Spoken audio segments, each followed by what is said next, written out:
Hello साथियों, नमस्कार। कैसे हैं आप सभी? उम्मीद करते हैं बहुत अच्छे होंगे। मैं भी यहाँ पे अच्छा हूँ।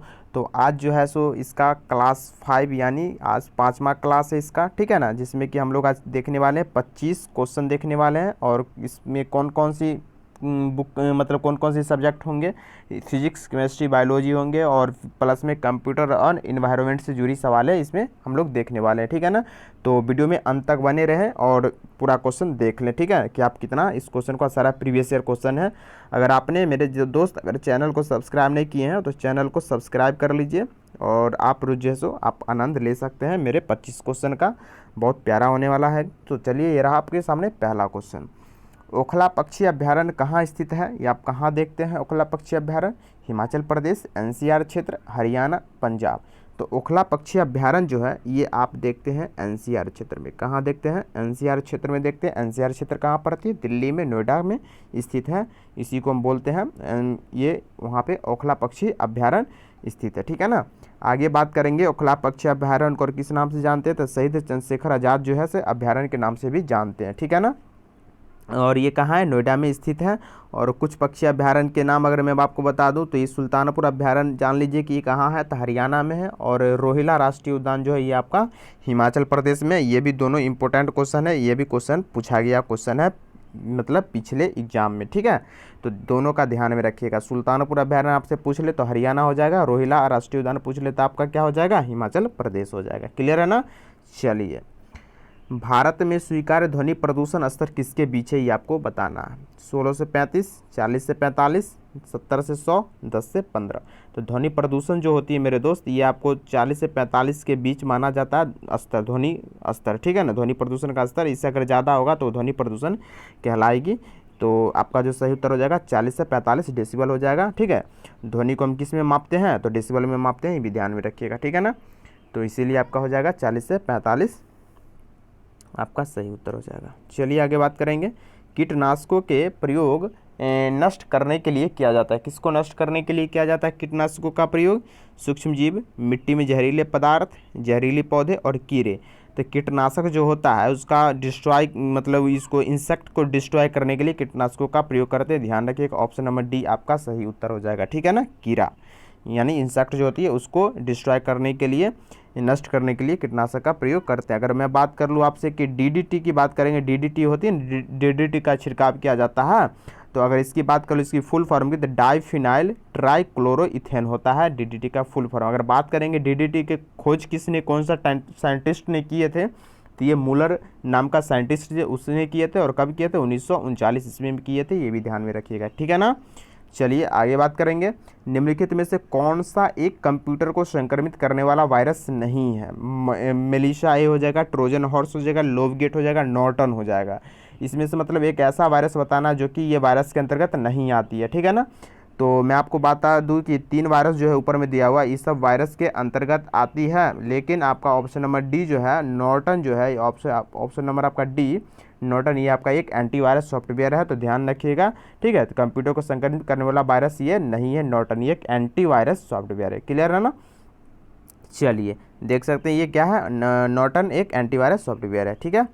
ऑक्सी एसिटिलीन ज्वाला का तापमान लगभग होता है कितना होता है ये आपको बताना है। 2800 डिग्री सेल्सियस, 3200 डिग्री सेल्सियस और 4000 डिग्री सेल्सियस और 1500 डिग्री सेल्सियस। तो ऑक्सी एसिटिलीन जो होती है जिसमें कि ऑक्सीजन का एक सिलेंडर होता है, एक सिलेंडर किसका होता है? एसिटिलीन का होता है। दोनों का मिक्स करके जहाँ पे वगैरह सोल्डिंग वगैरह जो देखते हैं करते, सोल्डिंग बोलते हैं ये कहीं पे वेल्डिंग वगैरह जो नहीं होता है वहाँ पे, तो दोनों को मिक्स कर दिया जाता है और फिर वहाँ से वेल्डिंग किया जाता है। तो इसका जो टेम्परेचर जो होता है, ठीक है, इसका टेम्परेचर माना जाता है 3200 degree Celsius. Option number D आपका बी आपका सही हो जाएगा। ऑप्शन नंबर बी आपके लिए सही उत्तर है। इसमें ध्यान रखिएगा 3200 डिग्री सेल्सियस के अप्रॉक्सीमेटली होती है इसका टेम्परेचर, ठीक है ना। देख सकते हैं ये आपका हो गया, ये आप किसका है?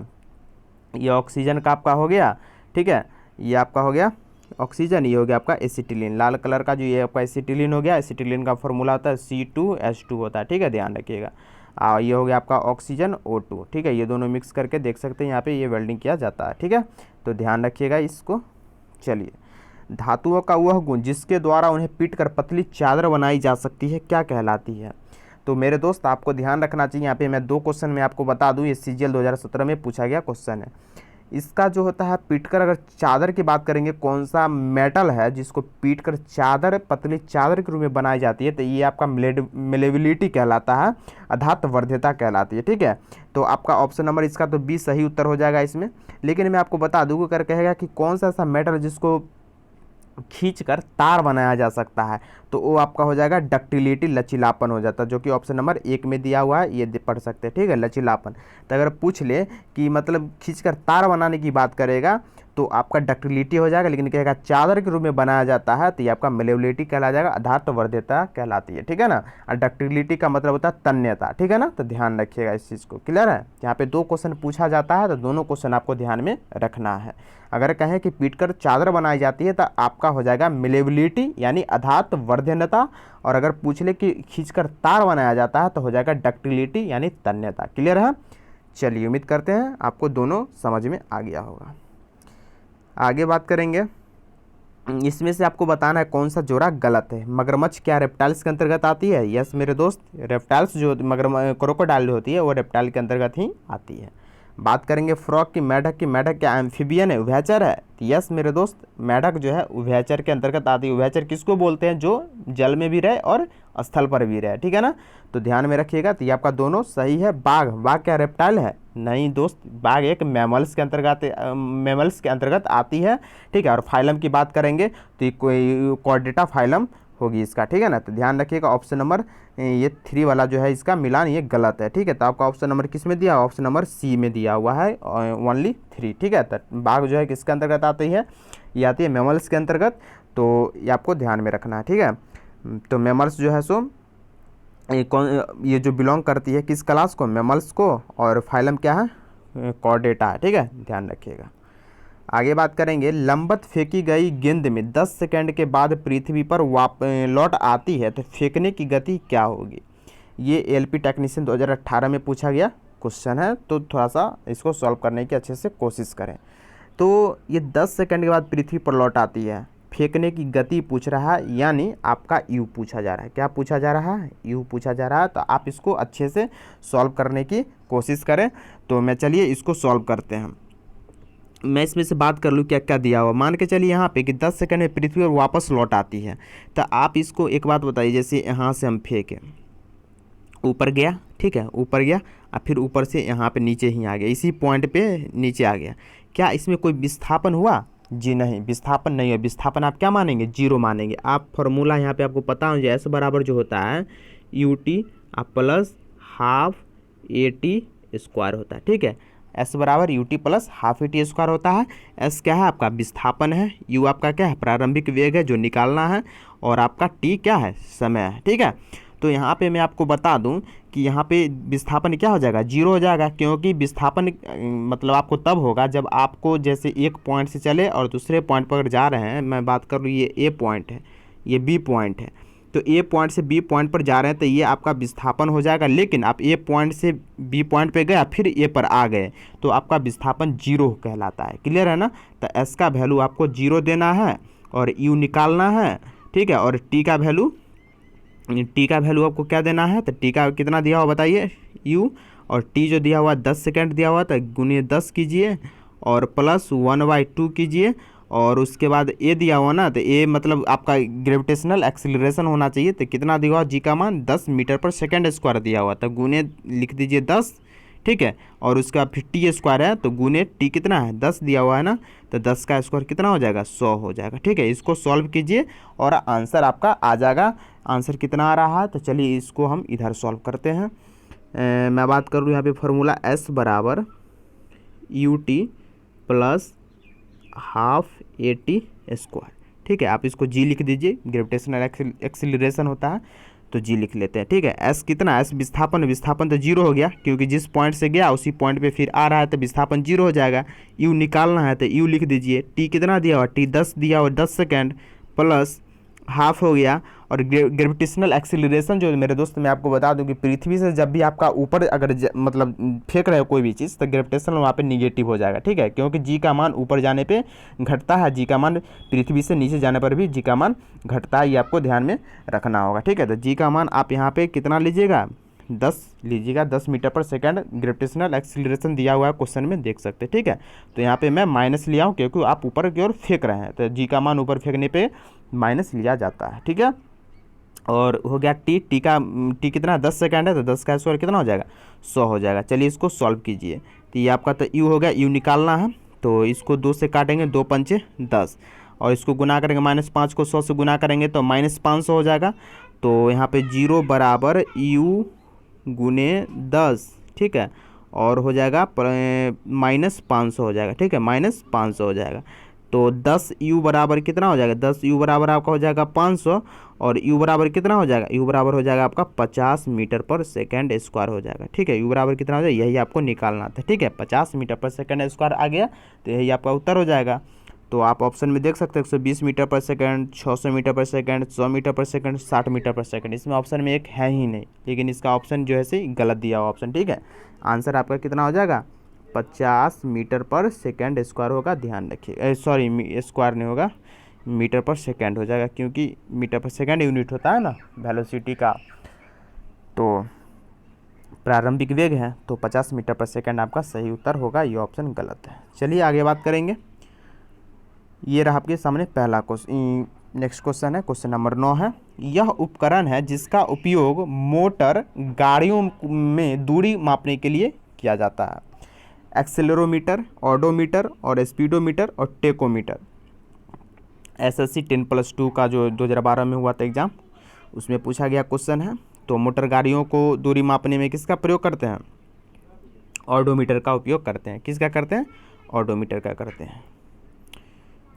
चलिए आगे बात करेंगे कि एक घर में एक माह में 900 गुने 10 के पावर 6 जूल ऊर्जा की खपत हुई। यूनिट में यह अगर बात करेंगे कितनी ऊर्जा खपत हुई है। ठीक है, तो मैं आपको बता दूं कि एक यूनिट जो होता है, एक यूनिट कितना होता है, एक यूनिट होता है कि 1 किलोवाट, 1 घंटा में आप जितना खर्च करेंगे वही आपका 1 यूनिट कहलाएगा। ठीक है, तो 1 किलोवाट का मतलब कितना हो जाएगा 1000।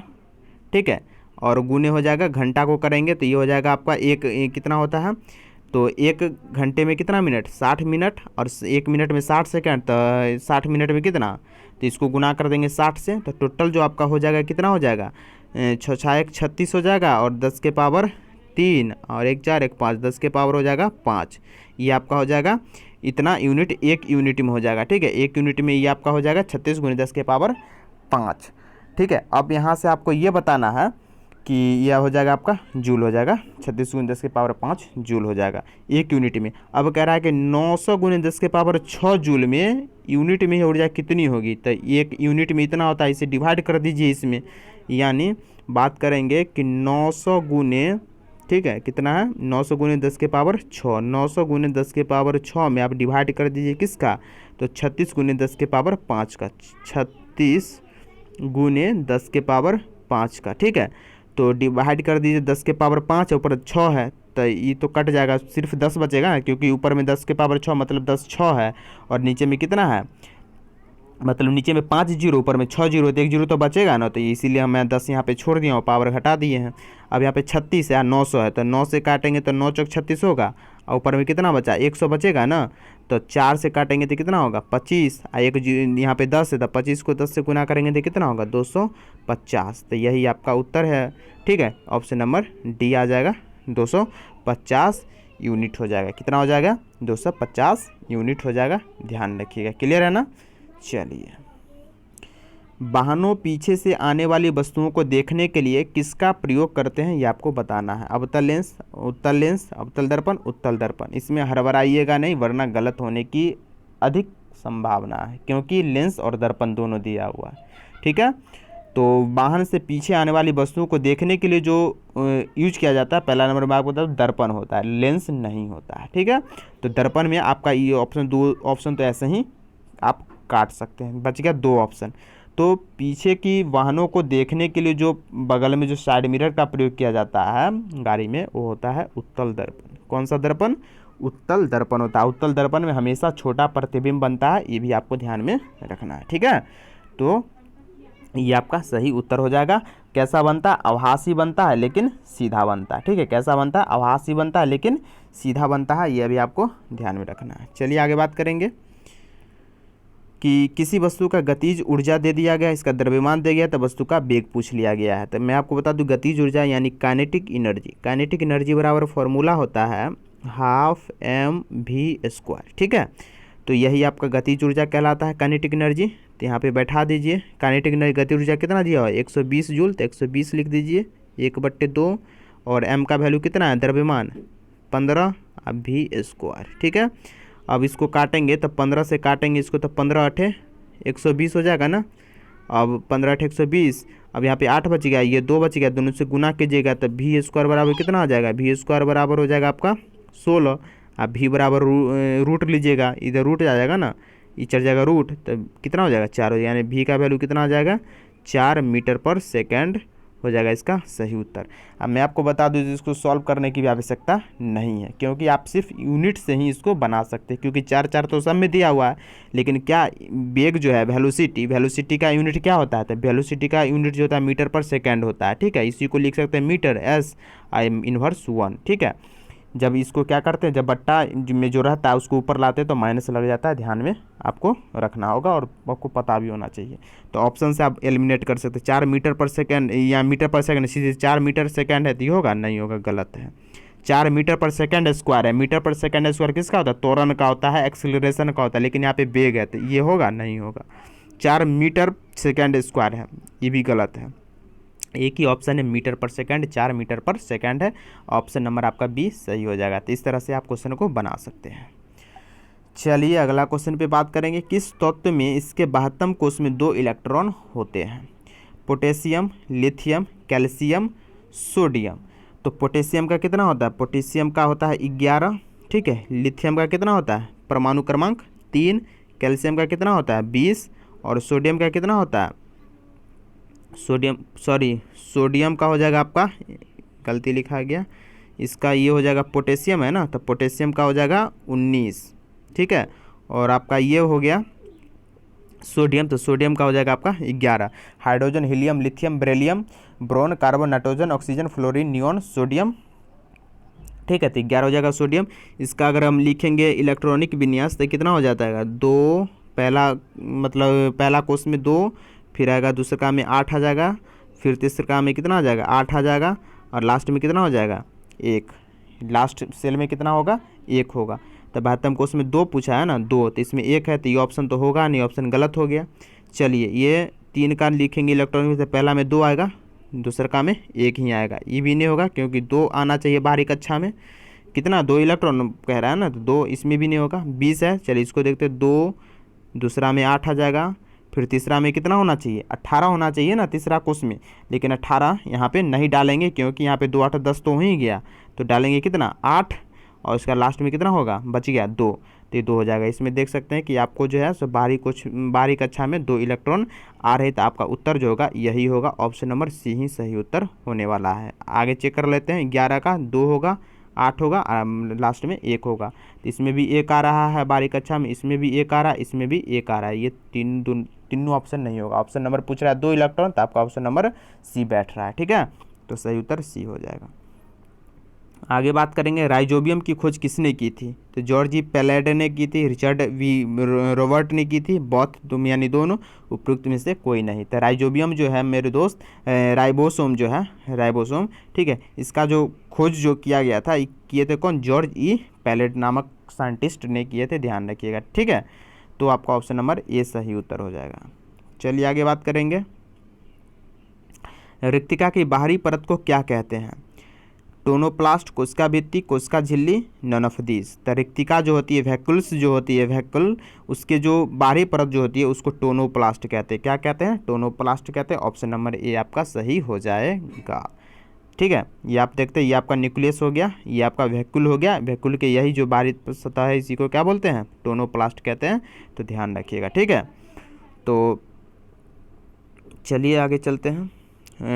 ब्रूसेलोसिस जो है से एक रोग है। ठीक है, ब्रूसेलोसिस जो है एक रोग है, ये किसके कारण होता है, वायरस के कारण, जीवाणु के कारण, प्रोटोजोआ या कवक।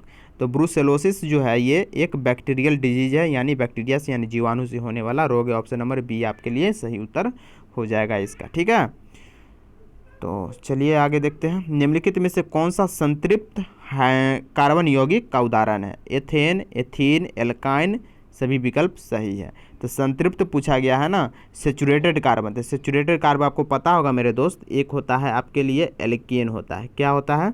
एल्केन होता है।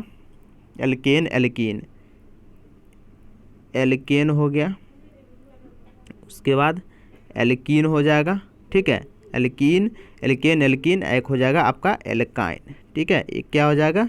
एक हो जाएगा एल्काइन। तो एल्केन का फॉर्मूला होता है CnH2n+2 हो जाता है, ठीक है। एल्कीन का होता है CnH2n हो जाता है, ठीक है। एल्काइन का हो जाता है CnH2n-2 हो जाता है, ठीक है। क्या हो जाता है?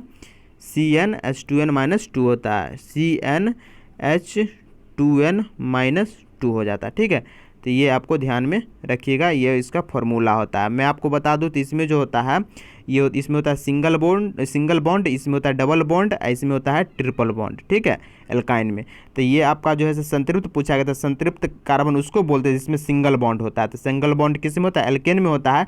तो आपको एल्केन के जैसा कौन लग रहा है? एथेन, एथीन या एथाइन? तो एल्केन, केन, एथेन, ये आपको जो है से देख सकते हैं ए यानी लास्ट में एथेन आ रहा है। एल्केन देख सकते हैं लास्ट में केन, थेन, तो मतलब इससे मिलता जुलता आ रहा है। तो यानी ये आपके लिए सही उत्तर हो जाएगा, एथेन हो जाएगा। संतृप्त कार्बन यौगिक हो जाएगा आपके लिए वो सही उत्तर, ठीक है, एथेन, ठीक है। उसका एथीन किसके जैसा लग रहा है? एल्कीन के जगह एथीन, एल्कीन, ठीक है ना, कीन देख रहे हैं, कीन, थीन, तो ये हो जाएगा किसके जैसा? एल्कीन जैसे, एथीन के जैसा, एथाइन, एल्काइन, एल्काइन है ना, एल्काइन, काइन, तो एथाइन, ठीक है। ऑप्शन नंबर सी आपके एल्काइन की तरह हो जाएगा। तो एथाइन और एथीन जो हो गया है ये आपको ये असंतृप्त कार्बन यौगिक हो गया, ठीक है, असंतृप्त। लेकिन संतृप्त पूछा गया तो संतृप्त आपके लिए सही उत्तर क्या होने वाला है? तो सही उत्तर आपके लिए हो जाएगा एथेन, ठीक है।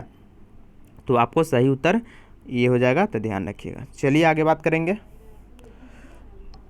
दर्पण बनाने में किसे उपयोग में लाया जाता है? Silver nitrate, silver oxide, silver acetate और सिल्वर अमलगम। तो ये मेरे दोस्त दर्पण जो होता है, जैसे ये दर्पण हो गया, तो दर्पण के पीछे ना लेप चढ़ाया जाता है, यानी उसको रंग दिया जाता है, दिया जाता है। तो उसको कौन सा इसमें से बताना है कि किसका उपयोग करते हैं? तो ये जो होता है सिल्वर नाइट्रेट का उपयोग किया जाता है। किसका उपयोग किया जाता है? सिल्वर नाइट्रेट का उपयोग किया जाता है दर्पण बनाने में, ठीक है।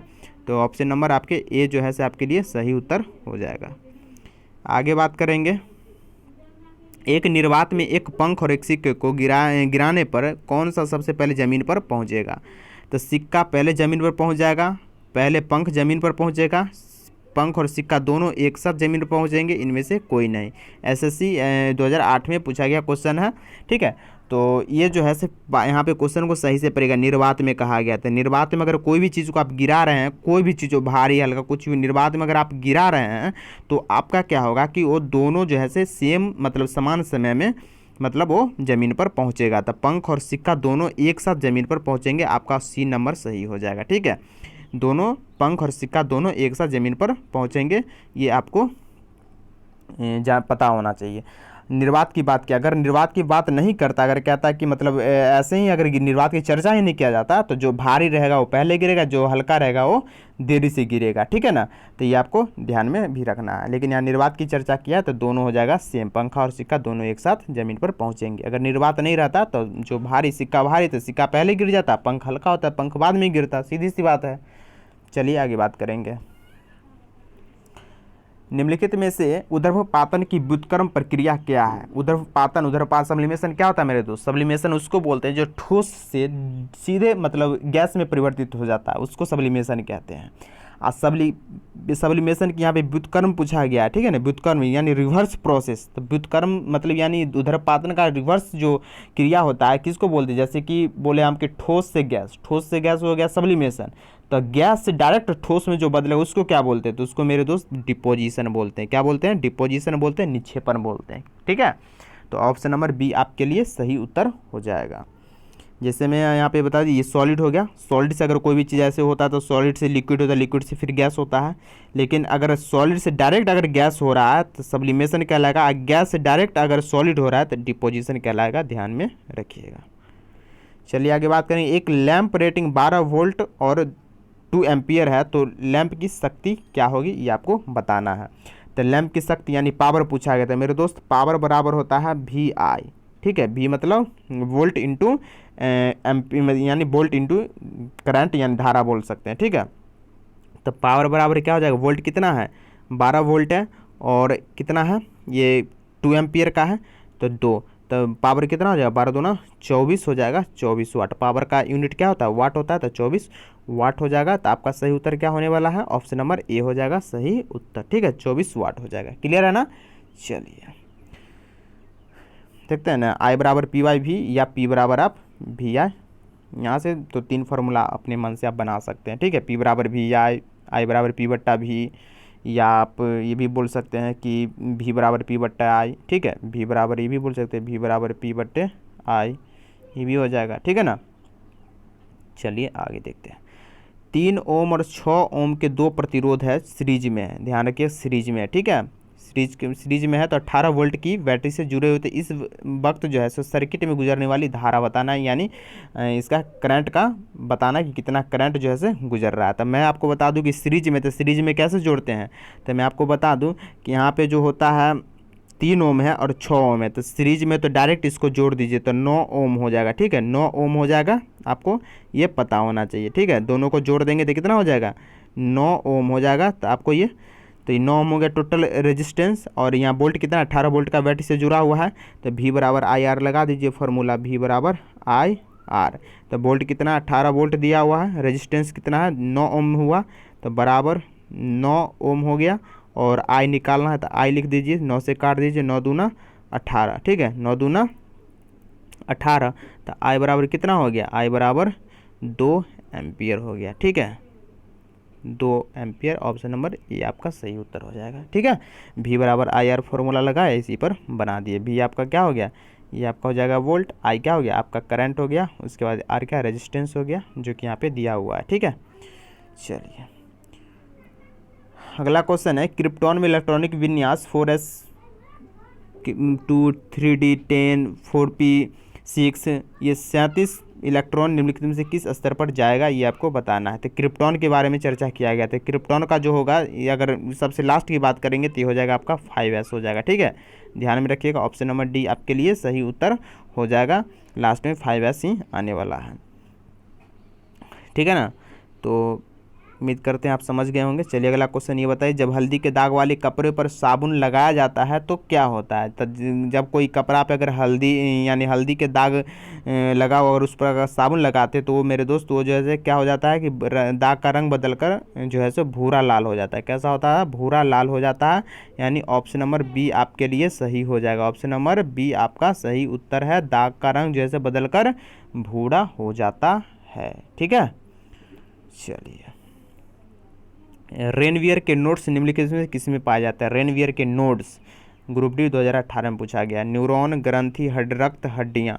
तो रेनवियर के नोड्स जो है ये आपका न्यूरॉन में पाए जाते हैं। कहाँ पाए जाते हैं, न्यूरॉन में। ऑप्शन नंबर ए आपका सही उत्तर है, ठीक है।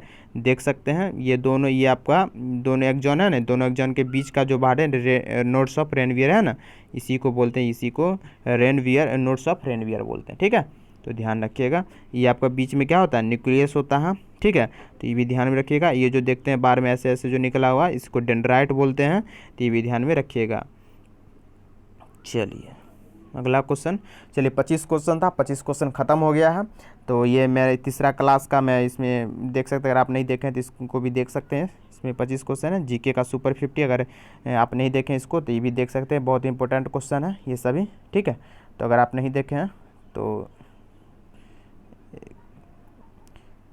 तो आप इसको भी देख लीजिएगा। क्लियर है ना। तो उम्मीद करते हैं, चलिए अगर आप ये भी नहीं देखें तो इसको भी देख लीजिएगा। तो चलिए मिलते हैं नेक्स्ट वीडियो में। Thank you for watching this video, love you all, take care, bye.